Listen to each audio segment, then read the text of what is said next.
Alors bonsoir à tous. Ce soir, exceptionnellement, puisque c'est le premier soir des 8 jours de Hanouka, je vais vous proposer une étude sur les fêtes juives, sur la fête juive de Hanouka. Alors l'étude qui va suivre, elle avait déjà été faite ensemble il y a quelques années, mais je vais la reprendre parce que je me suis rendu compte qu'elle ne figurait pas dans mon YouTube, donc c'est-à-dire que je ne l'avais pas faite dans ce cadre-là précis. Donc voilà, on a déjà parlé les années précédentes de Hanouka à propos d'autres thématiques. Et là, on va parler de l'essence du miracle de Hanouka. Donc avant d'introduire cette idée, on va expliquer brièvement une chose qui avait déjà été vue les fois précédentes, que quand on regarde le récit de Hanouka, donc tout le monde sait plus ou moins le récit de Hanouka, que c'est un récit qui nous raconte, à l'époque du roi Antioche IV, on est en moins 167, que lui avait pris la possession de Jérusalem. Et à ce moment-là, il a donc souillé le temple, puisqu'il a mis des temples, des effigies d'idoles. Et lorsque ce qu'on appelle les Hashmonaïm en hébreu, ou les Asmonéens, ont vaincu les Grecs, ils ont restauré le temple. Et à ce moment-là, ils avaient besoin, donc ils ont fait la guerre contre les Grecs. Ils ont gagné cette guerre, même s'ils étaient peu nombreux. Et à ce moment-là, ils avaient besoin en fait d'huile pure pour allumer les bougies dans le temple. C'était un service quotidien qu'il fallait faire. Et pour pouvoir avoir de l'huile pure, ils avaient besoin de la préparer 8 jours. Mais ils n'avaient de l'huile que pour allumer qu'une seule nuit. Et un miracle a opéré, un petit peu comme la multiplication des pains. Et ils ont réussi à allumer 8 jours. Donc ça, c'est en gros la fête de Hanouka. On ne va pas rentrer dans ce détail-là, parce que ce n'est pas ce qui nous intéresse ce soir. Le seul point que je voudrais dire, c'est que nous n'abordons pas ici la question du point de vue de notre regard sur la possibilité surnaturelle qu'une huile puisse être produite comme ça par le Saint-Esprit. C'est une idée qui ne nous intéresse pas beaucoup. Ce qui m'intéresse en revanche, c'est quel est le sens de cette idée, qu'est-ce que ça peut nous apporter, et quel enseignement on peut en prendre. C'est pourquoi je voudrais vous proposer d'analyser ce miracle, donc, à partir de la logique talmudique. Donc, au début, nous avons dit qu'il fallait allumer une menorah, c'est-à-dire le menorah, c'est le candélabre, c'est un candélabre à 7 branches, 3 de chaque côté plus une au milieu, et on allumait tous les jours, ner tamid, une bougie constante, tous les soirs, on allumait ce candélabre dans le temple. Lorsque les Grecs, donc, ils ont souillé le temple et que ça a été remis à l'ordre du jour, et qu'ils avaient, une sorte de carafe d'huile, de fiole, qui ne pouvait allumer qu'un seul soir, et le miracle a opéré qu'on a pu allumer donc 8 jours, jusqu'à ce qu'on a pu avoir de l'huile pure, ça a donné lieu à une coutume juive, qui est donc de fêter la fête de Hanouka, qui est devenue une loi rabbinique, c'est pas une loi de la Torah. Je vous invite à voir dans mes causeries sur YouTube sur les fêtes juives, vous avez une longue étude, et même dans les brèves leçons talmudiques, il y a une longue étude sur le rapport entre la fabrication de la loi rabbinique et Hanouka. Parce que Hanouka, c'est au cœur de la loi rabbinique, ça n'est pas dans la Torah. Et même le seul livre de l'Ancien Testament, entre guillemets, qui parle de Hanouka, donc c'est le livre des Maccabées, n'est pas inclus dans la Bible juive. C'est un apocryphe. Il est inclus dans la Bible chrétienne, mais pas la Bible juive. Vous voyez, c'est un peu étrange. Bref. Donc, l'usage d'allumer les bougies de Hanouka le soir de la fête pendant les 8 jours, c'est pas du tout le même que l'usage du temple. Puisque la Hanoukia, d'abord, c'est un candélabre à 8 branches, 4 de chaque côté, enfin pas obligatoirement de chaque côté, on peut le faire autrement, mais l'usage c'était d'avoir une au milieu qu'on appelle le shamash, qui sert à allumer les autres. Et en réalité, c'est juste parce qu'on met en avant ce miracle, mais pas parce qu'on reproduit l'allumage qu'il y avait dans le temple. Donc c'est deux choses complètement différentes. Maintenant, dans le Talmud, il y a une discussion entre les deux grandes écoles que vous connaissez, qui sont les écoles les plus célèbres du judaïsme, l'école de Hillel et l'école de Shammai, qui sont issus de deux grands maîtres qui vivaient un petit peu avant notre ère, environ un siècle avant. Le grand Hillel et le grand Shammai. Alors là aussi, je peux faire référence à mon livre sur Jésus, où je parle longuement de cette affaire. Donc ils ont donné naissance à deux écoles qui ne sont pas tombées d'accord sur leur compréhension de la loi, et ça a créé un début de scission qui a été rattrapé à la fin. Mais il aurait pu y avoir une scission carrément dans le peuple juif. Et finalement, la loi a été tranchée comme l'école de Hillel dans la plupart des cas, sauf 18 exceptions. Et là, le Talmud nous rapporte que l'école de Hillel et l'école de Shammai vont discuter sur la question de savoir comment il faut allumer la Hanouka, ou la Hanoukia. En hébreu, on appelle ça une Hanoukia, c'est le chandelier qui sert à allumer Hanouka. D'après l'école de Shammai, il faut aller en diminuant. C'est-à-dire que le premier jour, on allume 8 bougies, le deuxième, on allume 7, et on descend jusqu'à 0. Alors, en fait, vous verrez qu'on allume 2 bougies le premier jour, mais à chaque fois, on ajoute une bougie en plus qui sert pour allumer les autres. Elle ne fait pas partie du compte. Ça, c'est l'école de Shammai.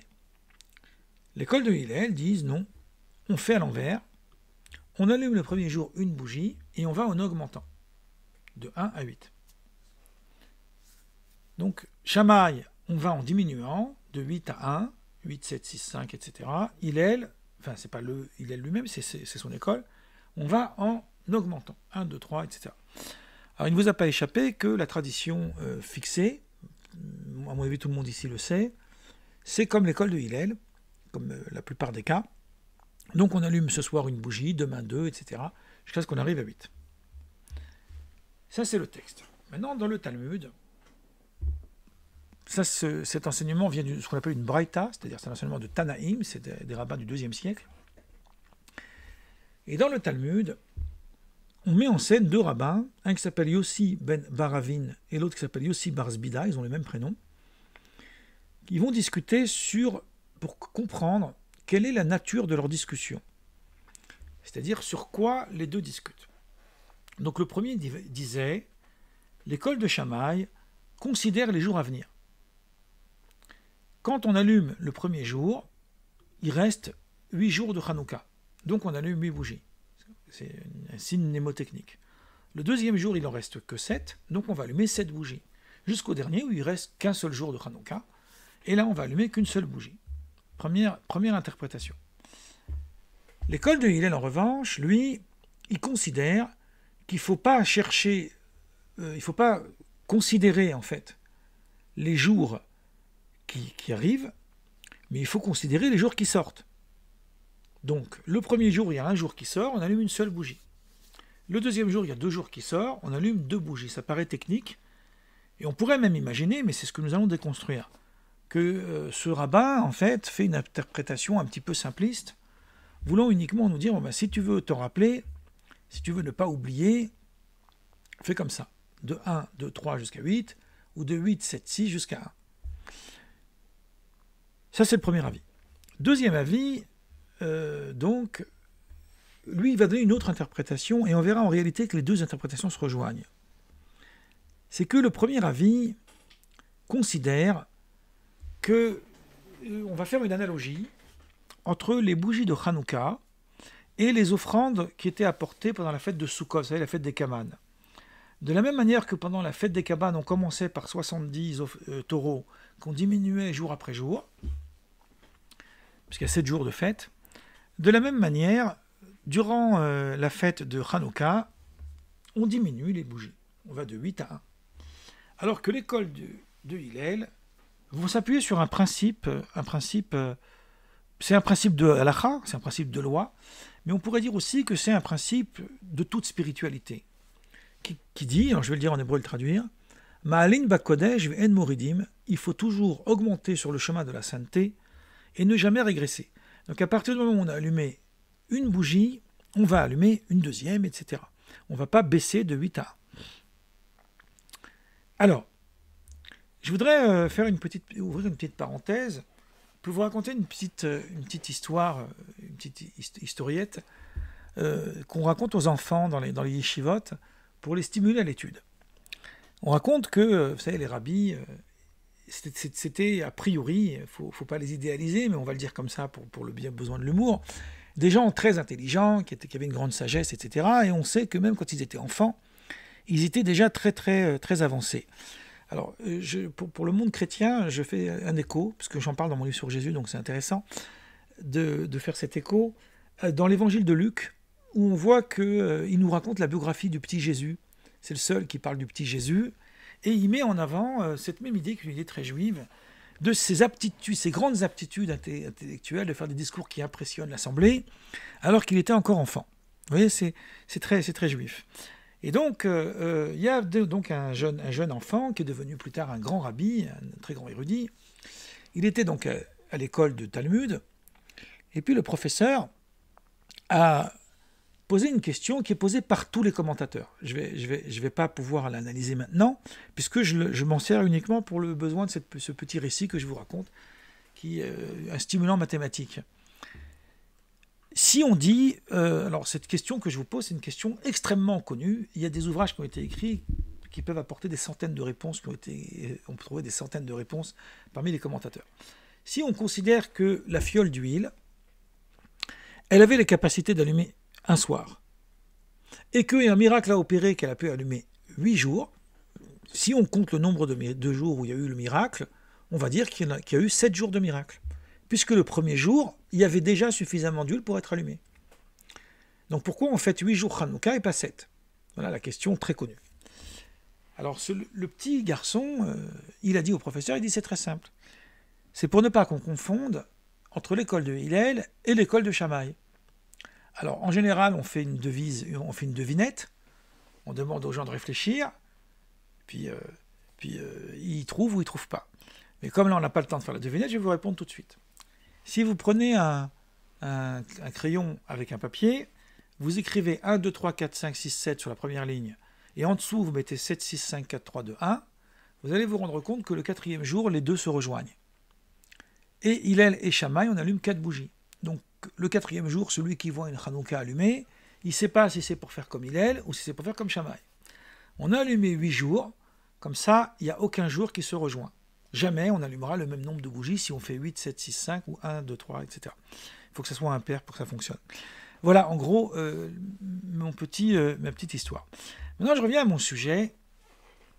Il y a ici une très grande question qui peut se poser sur cette affaire. Le Talmud, on sait que c'est en général un livre assez, comme dit Lévinas, je prends le Talmud pour une pensée très haute, je ne le prends pas pour un oracle. Il y a des fois des choses dans le Talmud qui sont des choses rigolotes, qu'il ne faut pas prendre au premier degré, qu'il faut prendre avec humour, etc. Mais en général, il y a toujours un sens. Donc on peut questionner lorsque ça paraît absurde. Et là, le premier avis, alors le deuxième avis, prenons le deuxième avis d'abord, qui nous dit que on va en diminuant, parce qu'on fait l'analogie avec les sacrifices qu'on apportait, les taureaux qu'on amenait dans le temple à Sukkot, donc pendant la fête des cabanes, ça semble logique. C'est une analogie, il n'y a pas à discuter, on fait une comparaison. Hanouka, on diminue, et Sukkot, on diminue, Hanouka, on diminue. Et l'opinion d'Hillel qu'il faut augmenter dans le chemin de la sainteté, c'est une très belle morale, et je comprends tout à fait que ça a un sens. Mais le premier avis, il est en train de nous embarquer dans un truc qui a priori semble complètement ridicule. Il faut compter les jours qui rentrent, il faut compter les jours qui sortent. En général, le premier jour, c'est le premier jour, hein, c'est pas... Pourquoi je vais m'amuser à me dire, non, le premier jour, en fait, c'est le 8e, le 2e, c'est le 7e. Vous voyez, pourquoi faire simple quand on peut faire compliqué? Donc il faut comprendre quel est le cœur de ce discours. Est-ce que c'est simplement un mnémotechnique? pour qu'on se dise, ben, tiens, on va s'en rappeler, ben, troisième jour, c'est-à-dire qu'il reste 5 jours, ou non, il y a véritablement un sens profond dans ce qui vient d'être dit. Alors je vais maintenant parler, c'est-à-dire je vais sortir de la question de Hanouka pour parler d'une façon globale des écoles de Hillel et des écoles de Shammai. Il me semble que la semaine dernière, on avait parlé, on avait fait le lien avec, si je ne me trompe pas, avec, je ne sais plus si c'est dans le débat ou dans la vidéo, vous voyez, donc ma mémoire fait défaut, avec l'arbre séphirotique et l'école de Hillel, qui est plutôt laxiste, plutôt ouvert, donc c'est l'idée de chesed, c'est l'idée de la générosité, la bonté, etc. Alors que Shammai, c'est plutôt la rigueur, c'est plutôt la sévérité. Donc c'est pour ça que Shammai, il est en général plus sévère que Hillel, il est en général plus mahmir. En hébreu, on dit mahmir, c'est-à-dire qu'il va opter pour la loi plus rigoriste. Là où Hillel va chercher le permissif. Ces deux idées, ces deux écoles, ont été analysées notamment par Rosine, je vous ai déjà parlé du génie de Rogatchov, et d'autres qui sont venus après lui, et même un petit peu avant, sur comprendre quelle est la... Parce que quand on a compris les écoles de Shammai, on est rentré dans le Talmud. C'est qu'on est déjà de plein fouet dedans, parce que la plupart des maîtres qui sont cités dans le Talmud sont issus de la deuxième ou la troisième génération, même plus tard, de une de ces deux écoles, au point de départ. Donc ils ont une dialectique qui correspond. Et Rosine et d'autres grands maîtres d'Israël ont essayé d'apporter une dimension philosophique à leur discussion, et ils ont montré à quel point il y a une concomitance dans chacune de leurs discordes. C'est-à-dire qu'à chaque fois qu'ils ne sont pas d'accord, ça repose toujours sur le même concept. Alors, il y a plusieurs entrées en matière pour essayer d'expliquer ce concept-là.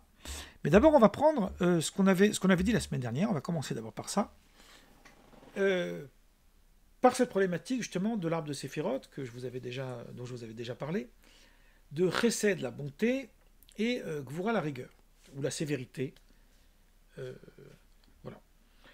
D'abord, ce qu'il faut savoir, c'est qu'il y a un passage du Talmud qui est édifiant, qui nous explique longuement qu'avant qu'existent les écoles de Hillel et les écoles de Shammai, avant que ces deux maîtres soient venus, il y avait bien sûr des maîtres de la loi qui discutaient la loi, ils n'étaient pas d'accord. Il y avait des désaccords, il y a toujours eu des désaccords. Même dans la Bible, même dans la Torah elle-même, il y a des désaccords. Mais il y avait suffisamment d'harmonie, on pourrait dire, au sein de l'Assemblée, un peu comme... Alors, je dis un peu, mais en fait, non, on devrait dire que c'est un mauvais exemple, mais je vais le prendre quand même, ça ira plus vite. Un peu comme à l'Assemblée nationale, où on discute une loi, puis après, on passe au vote, pourvu qu'il n'y ait pas de 49.3. Là, il n'y avait pas de 49.3, on passait au vote, et la loi, elle était comme la majorité. C'est très démocratique. Acharei Rabim Leatot, c'est un verset dans le livre de l'Exode, vous suivrez la majorité. Maintenant, le problème, c'est qu'à partir du moment où on pouvait trancher la loi, donc il n'y avait qu'une seule voix qui sortait de l'Assemblée. Qu'à l'interne des débats, il y ait des désaccords, ça n'interférait pas, en fait, la tradition qui était admise par le peuple juif à ce moment-là. Mais pendant les premières générations de l'école de Hillel et de l'école de Shammai, avant qu'on ait complètement fixé la loi, et même en réalité elle n'a jamais été fixée d'une façon définitive depuis, la Torah elle est devenue dès le Talmud comme deux religions, comme si qu'il y avait une scission. C'est presque comparable au protestantisme par rapport au catholicisme. Après, il y a eu une réconciliation, mais la réconciliation n'a pas été complète. En gros, à partir du moment où ils ne pouvaient plus trancher la loi, donc c'est devenu, dit le Talmud, il a cette expression très grave, aussi tragique pour Israël que le jour où il y a eu le veau d'or. Maintenant, on va essayer de comprendre quel est le problème. Le problème, c'est que il a les Shammai, donc d'abord c'est une notion un peu mystique, mais après on va entrer dans la logique talmudique parce que c'est complètement lié. Hillel, lui, il opte pour la notion d'accueil. Alors vous avez cet épisode, ce fameux épisode qui illustre ce que je vais dire. Il y en a 3 comme ça dans le Talmud, mais je vais en citer qu'un seul qui est le plus connu, que même vous connaissez, vous allez voir tout de suite. C'est un païen qui va voir Shammai pour se convertir au judaïsme. il arrive et il lui dit, je voudrais me convertir à la religion juive, mais je mets une condition. Je voudrais rester debout sur un pied, et pendant ce laps de temps, je voudrais que tu m'expliques toute la Torah entière. Une vie ne suffit pas. Shammai, il l'envoie balader avec son bâton, il lui dit, va-t'en d'ici. Toute une vie ne suffit pas pour connaître toute la Torah entière, et toi tu veux t'amuser comme ça avec ton... T'es en train de te moquer de moi, au revoir. Il va donc chez Hillel, et Hillel, le Talmud nous dit une chose extravagante, il le convertit tout de suite, sans attendre. Une fois qu'il l'a converti, il lui dit maintenant tu peux lever ton pied. Alors, il ne le dit pas comme ça, mais c'est une façon humoristique de raconter le récit. Et il lui dit cette phrase, d'ailleurs c'est une phrase qui remonte bien avant le Talmud, parce qu'on sait qu'elle a été prononcée par Confucius, et qui se retrouve aussi dans les évangiles, vous voyez, il y a vraiment des concomitances. Ce que tu ne veux pas qu'on te fasse, ne le fais pas à l'autre, et c'est la suite qui est importante. Ça, c'est toute la Torah entière, tout le reste ne sont que des commentaires. Tu peux maintenant aller les étudier.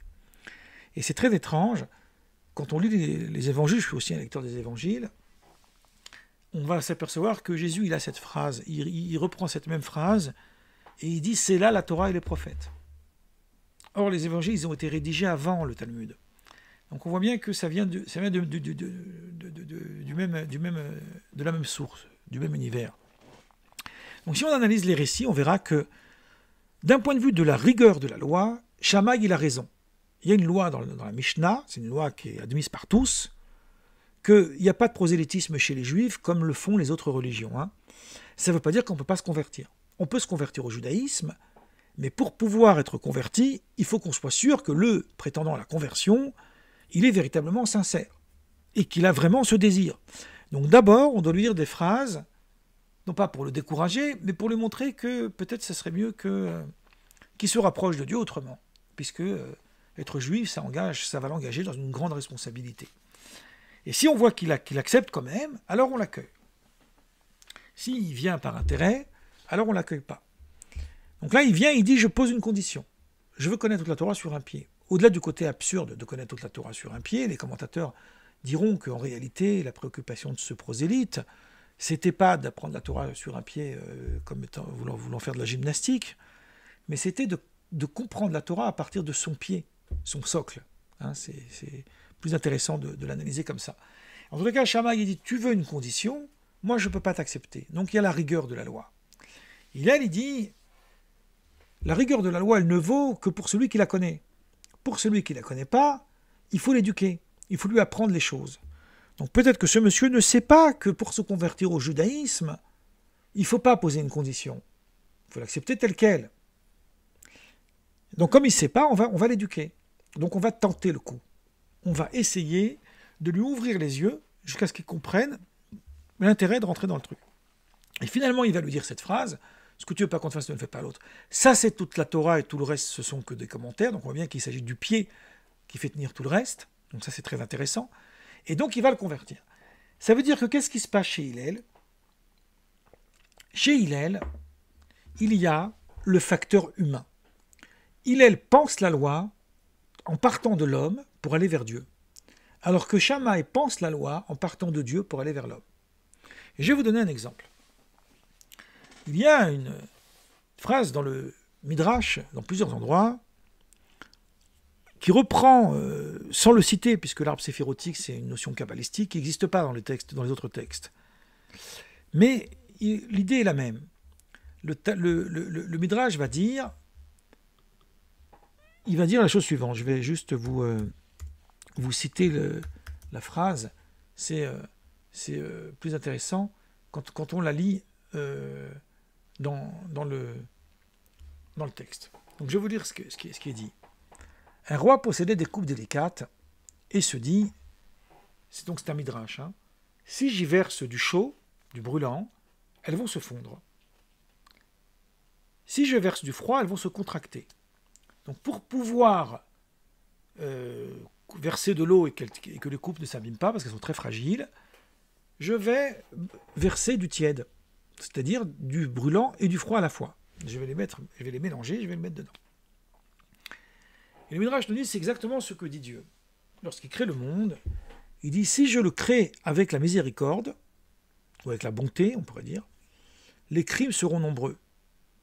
Mais si je le crée avec la rigueur et que avec la justice, donc que avec la sévérité, le monde ne pourra pas tenir, parce que l'humain ne peut pas subsister dans un cadre comme celui-là.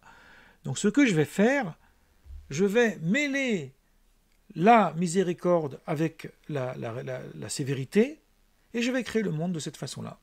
Et puisse-t-il ainsi subsister? C'est-à-dire qu'il y a ici l'idée que pour que le monde puisse subsister, il faut donc il y a cette phrase dans le Talmud que j'aime beaucoup, donc je vous la cite, il faut s'efforcer de repousser de la main gauche et de rapprocher de la main droite. La main droite, ça correspond au chesed, c'est la générosité, et la main gauche, ça correspond à la rigueur, etc. C'est pour ça que c'est la notion d'étroitesse. Donc il faut les deux. On ne peut pas être tout généreux et on ne peut pas être tout sévère. Donc, si je prends l'exemple d'un enfant, un enfant qui rend son devoir, il a fait un travail à l'école, il rend son devoir au professeur. L'enfant a fait un travail parfait. Il n'y a aucun défaut dans son travail. Que je sois un professeur rigoriste et sévère, ou que je sois plutôt large d'esprit et généreux, je vais lui donner 20 sur 20, parce qu'il n'y a pas d'erreur. Donc quand est-ce que la miséricorde elle est nécessaire? Quand il y a d'abord un défaut. Il faut trouver un défaut pour que la miséricorde soit nécessaire. C'est pour ça d'ailleurs que le monde commence par la chute. Pour nous apprendre qu'il faut réparer, justement. Et parce que la perfection n'est pas de ce monde. Je ferme la parenthèse. Mais qu'est-ce que ça veut dire? Ça veut dire que le din, la rigueur, ce qu'on appelle la loi, la loi dans son idée intrinsèque, elle part en fait de Dieu pour aller vers l'homme. Tandis que l'application de la loi par l'homme, c'est l'inverse. Elle parle de l'homme pour aller vers Dieu. Donc, Shammai, lui, il voit le monde à partir de Dieu. Il voit le monde à partir de l'homme. Vous voyez la différence entre les deux, elle est immense. Maintenant, on va revenir sur les bougies de Hanouka. Vous allez voir comment, d'une façon limpide, tout va s'éclairer. Et on va s'apercevoir que cet aphorisme de ce fameux rabbi qui parle des jours qui rentrent et des jours qui sortent est en réalité en train de nous dire quelque chose d'éminemment profond. Si je m'en tiens à la notion du miracle, donc admettons que j'ai de l'huile, on peut faire un parallèle avec la multiplication des pains de Jésus, comme ça vous avez l'idée. Si j'ai de l'huile qui ne peut allumer qu'un seul jour, et que finalement un miracle s'opère, et l'huile, elle va maintenant durer 8 jours. Donc elle va durer 7 jours de plus. Elle va être 8 fois plus forte que ce qu'elle était initialement. Et que je pose la question simple, et je dis, quand est-ce que le miracle est le plus grand? Est-ce qu'il est le plus grand le premier jour, ou il est le plus grand le dernier? Je suis convaincu que si je vous pose à chacun la question individuellement, et tous me répondre, il est plus grand le dernier. Puisque le premier jour, il pouvait tenir, donc ça va. Le deuxième, c'est intéressant. Le troisième, ça commence à nous intriguer. Le quatrième, on commence à être vraiment impressionné. Puis le huitième, là, c'est l'apothéose. Mais en réalité, ce n'est pas tout à fait vrai. Parce que si je me situe au niveau du potentiel, c'est-à-dire au niveau, non pas de l'acte, mais de l'énergie qui permet l'action, ce qu'on appelle le koach. Si je me situe au niveau de l'énergie qui permet l'action, eh ben c'est exactement l'inverse qui est vrai. C'est complètement le contraire. Si je dis que cette huile, elle avait dans son énergie de quoi tenir une journée. Et que, en fait, au lieu de tenir une journée, elle va tenir 8 jours. Ça veut dire que cette huile qui pouvait normalement tenir que 24 heures, donc une journée, avait potentiellement en elle les capacités de pouvoir rester allumée pendant 8 jours. Mais le deuxième jour, elle a potentiellement les capacités de ne rester allumée que 7 jours. Et le 6e jour, plus ça va, plus elle va perdre sa potentialité. Et le dernier jour, elle retombe à sa loi naturelle, puisqu'elle va finir par s'éteindre.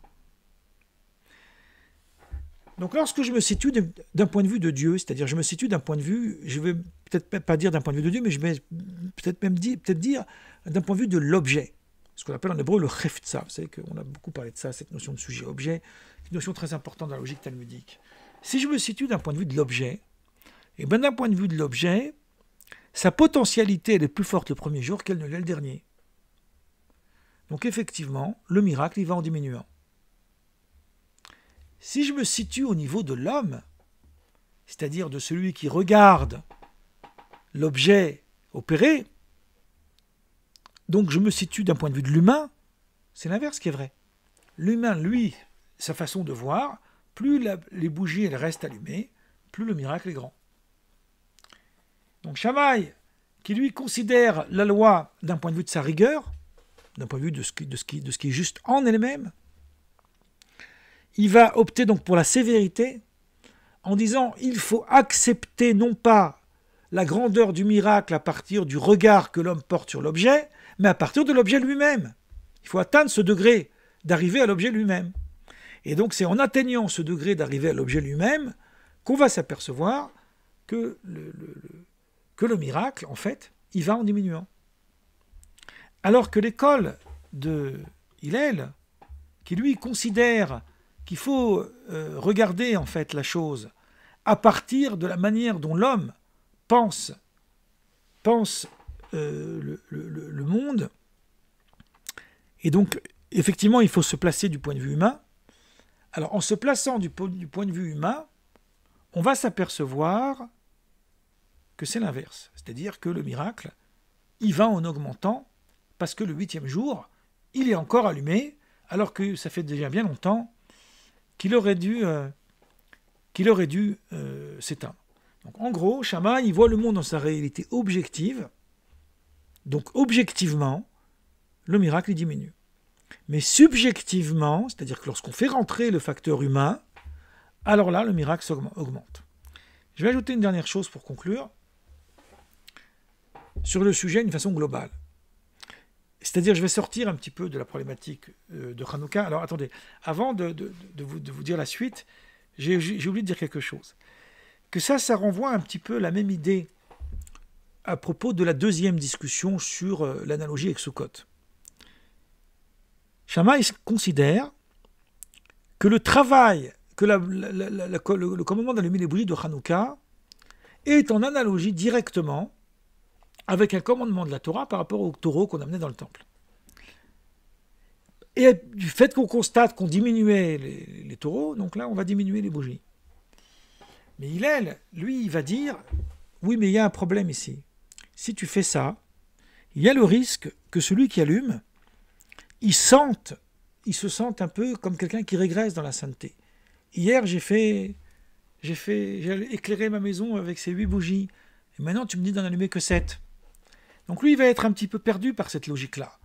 Si on s'approche de l'homme, donnons-lui un conseil préférable plutôt que faire cette analogie, en lui indiquant l'idée qu'il faut toujours aller vers le sentier, vers le chemin de la sainteté, il faut toujours aller en augmentant. Et donc on voit qu'en fait, en réalité, les deux explications se rejoignent. Les jours qui entrent et les jours qui sortent, c'est l'idée de cette montée, en fait, cette montée dans le chemin de la sainteté. Maintenant, je voudrais conclure, en dehors de la fête de Hanouka, conclure quelque chose de plus global encore, et c'est avec ça que je vais m'arrêter, qui est le problème que nous constatons souvent à notre époque, mais c'est un problème qui est inhérent à toutes les époques, mais comme on le voit beaucoup à cette époque, c'est intéressant de le signaler, qui est la notion de justice. Alors, c'est un sujet qui est très long, qui mériterait qu'on fasse une étude à part sur ça, mais je vais en dire 3 phrases pour créer un lien. On pourrait se poser la question, à quoi ça sert un tribunal? À quoi ça sert un jugement? C'est que la loi de la Torah impose, interdit en fait, de donner à quiconque une quelconque condamnation sans jugement. La notion de jugement est une notion fondamentale. Et c'est comme ça aussi en droit. Vous êtes le plus grand des criminels, vous avez droit à un jugement. Et vous avez droit à un avocat. C'est-à-dire que vous avez le droit de défendre vos droits. Pourquoi on a besoin de jugement? Puisqu'on a déjà la loi écrite. On a le code civil, prenons un exemple universel, pas forcément religieux. On a un code civil qui nous donne des lois. À quoi ça sert d'aller devant un juge? Il y a écrit dans la loi qu'il est condamnable, celui-là, parce qu'il a commis un crime, il doit avoir 10 ans de prison, etc. À quoi ça sert un juge? Pourquoi on passe par la justice? Les témoins ont attesté qu'il a bien fait ça, ça suffit. Pas besoin d'un juge. Et le Talmud dit une chose extraordinaire, j'espère m'en rappeler pour vous faire une leçon talmudique juste sur ça, en citant un verset du Deutéronome ou des Nombres, là j'ai un trou de mémoire, qui dit Vehatzilu Aeda, c'est-à-dire que le rôle de l'assemblée du tribunal, c'est de sauver le condamné de sa condamnation. C'est de tenter de le sauver. Si on n'y arrive pas, alors on le condamne. Qu'est-ce que ça veut dire? Ça veut dire qu'il faut lui chercher des circonstances atténuantes. Les lametz route. Il faut essayer de voir, peut-être, qu'on a eu un jugement trop hâtif par rapport à lui. Et c'est cette capacité qu'a le juge, le facteur humain, comme je le disais tout à l'heure, qui permet d'atténuer ou d'aggraver la peine selon les circonstances. Mais si le juge conçoit qu'il y a aussi quelque chose où il faut tenir compte du facteur humain, donc il va être moins sévère que ce que la stricte loi exige. Et bien on a exactement la même analogie avec les bougies de Hanouka, c'est exactement la même chose. Il y a le jugement écrit, ici c'est le code civil, ça peut être religieux, mais on va parler du code de loi, qui va ériger une telle sentence pour celui qui commet telle action, un vol ou un crime, peu importe. Et puis ensuite, il y a le facteur humain qui nous rappelle que nous sommes tous défaillants et que peut-être que là, il faut juger avec bienveillance. Et c'est cette tension entre les deux qui rend justice. La justice ne peut pas se contenter d'une loi, elle est obligée de tenir compte de ce facteur, c'est-à-dire elle est obligée de tenir compte du facteur humain. Malheureusement, de nos jours, on confond, en fait, l'acte avec celui qui a fait, avec l'acteur, avec celui qui fait l'action. On crée une confusion mentale entre ces deux choses. On ne comprend pas que la circonstance atténuante ne va pas au crime. Elle va à celui qui le commet. Si je prends l'exemple extravagant, mais c'est fait exprès, l'exemple de la pédophilie, ou l'exemple du viol, il n'y a pas de circonstance atténuante à avoir sur l'acte. Les circonstances atténuantes à avoir sur celui qui commet le crime pour des raisons qui concernent la justice, il faut le dissocier de l'acte. Sur l'acte, il n'y a pas de circonstances atténuantes à avoir. Il est avéré. Je dis ça parce que souvent, quand j'écoute dans les médias, je vais finir avec ça, même si c'est un peu amusant, c'est presque hors champ ce que je dis maintenant, on dit... il y a le terroriste, il est venu, il a tué, etc. Il a dit la fameuse sentence que vous connaissez, et il a tué, et on dit le présumé criminel. Non, il n'est pas présumé criminel. On l'a vu tuer. Il n'y a pas de présumé criminel. Il y a présumé coupable ou présumé innocent. Mais présumé criminel, à partir du moment où on a vu ses actes, il a tué devant nous, il n'y a plus de présomption au niveau de l'acte. Il y a une présomption au niveau de sa condamnation. Voilà, moi je vais m'arrêter là. Et on se dit à tout à l'heure pour le débat.